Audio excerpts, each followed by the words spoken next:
Hier, je rentrais chez mon père, et dans la voiture, j'avais un verset qui me venait à l'esprit sans cesse. Que ta main gauche ne sache pas ce que fait ta main droite. Alors, de retour dans ma chambre, je suis tombé sur le passage de Matthieu 6 au verset 1. Je vous le lis. Gardez-vous de pratiquer votre justice devant les hommes, pour en être vus. Autrement, vous n'aurez point de récompense auprès de votre Père qui est dans les cieux. Lors donc que tu fais l'aumône, ne sonne pas de la trompette devant toi, comme font les hypocrites dans les synagogues et dans les rues, afin d'être glorifiés par les hommes. Je vous le dis en vérité, ils reçoivent leur récompense. Alors, je me suis posé la question, que signifie faire l'aumône? J'ai cherché dans le grec, donc dans la version Strong, et j'ai lu que aumône signifie, aumône, ça s'appelle eleemosonei, faire miséricorde, exercer de la pitié, faire un don aux pauvres. Le don peut être fait de multiples manières, pas seulement par de l'argent, mais par une prière, par des mots de réconfort, par un don matériel. On peut aussi faire un don de sa présence, qui transmet un moment de paix. C'est un moment aussi passé dans l'écoute. Ça peut être un moment à partager un repas, à partager une activité. Bref, c'est donner de bien des manières.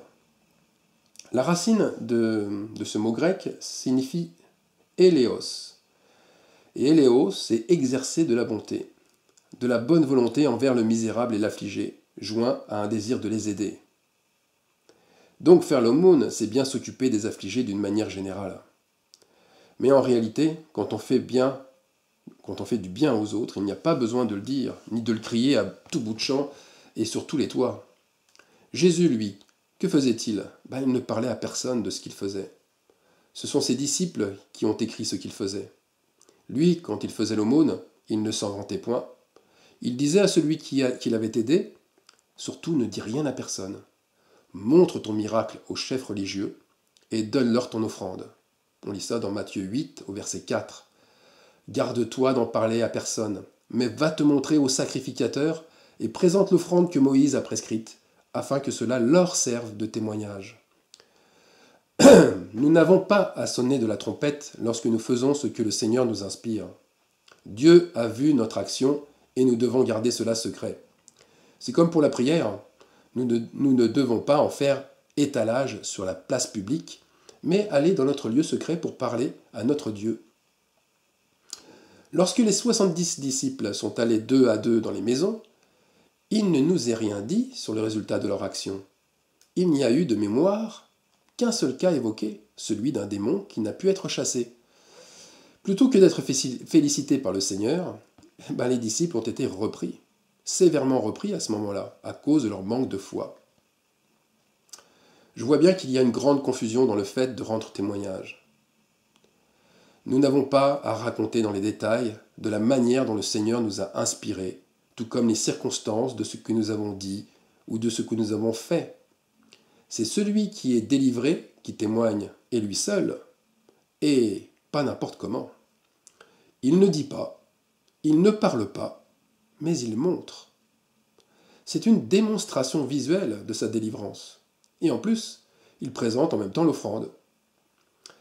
Cela signifie qu'il présente en même temps le sacrifice qu'il rajoute.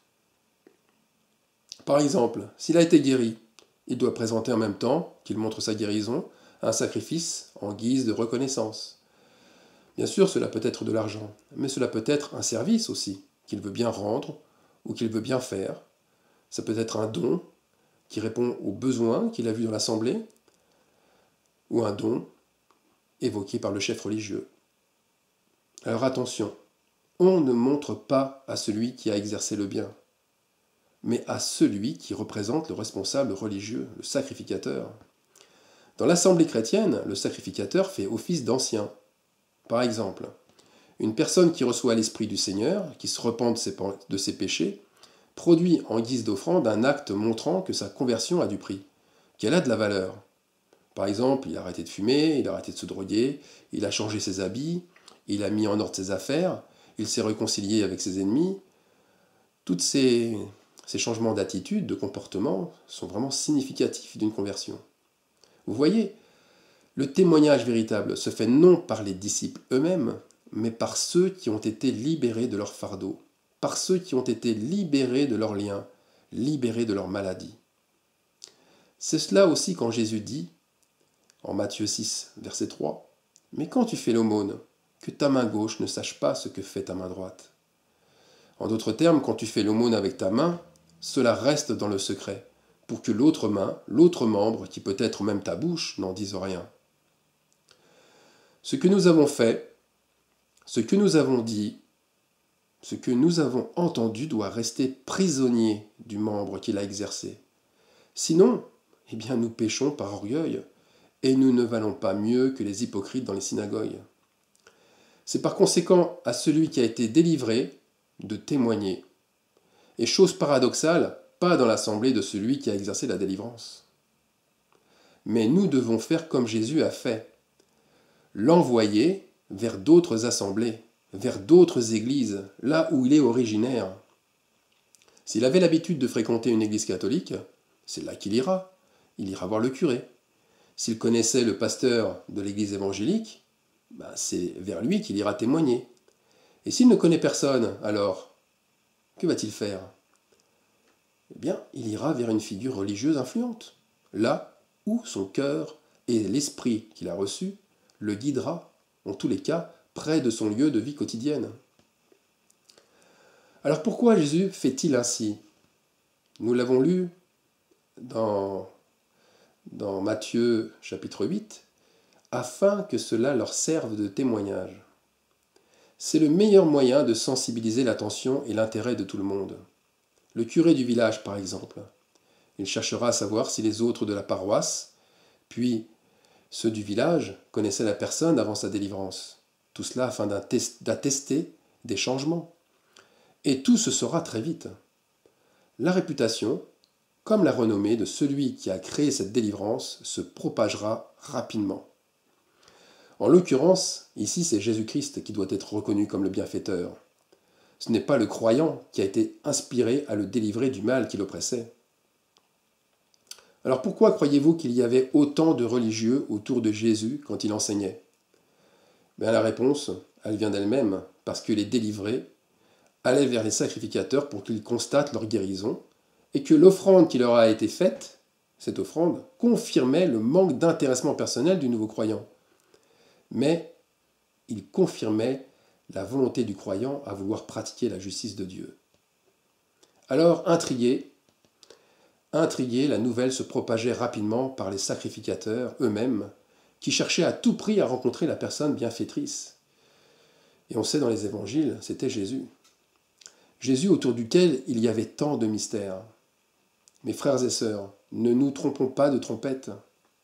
La trompette de Dieu, elle est reconnaissable par le témoignage des affligés et non le nôtre. Ne faisons pas de dénombrement.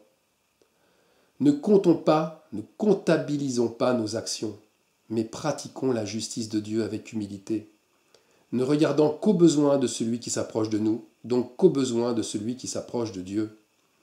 Toute la gloire revient à notre Seigneur Jésus-Christ. Faisons l'aumône juste, rétablissons l'aumône juste.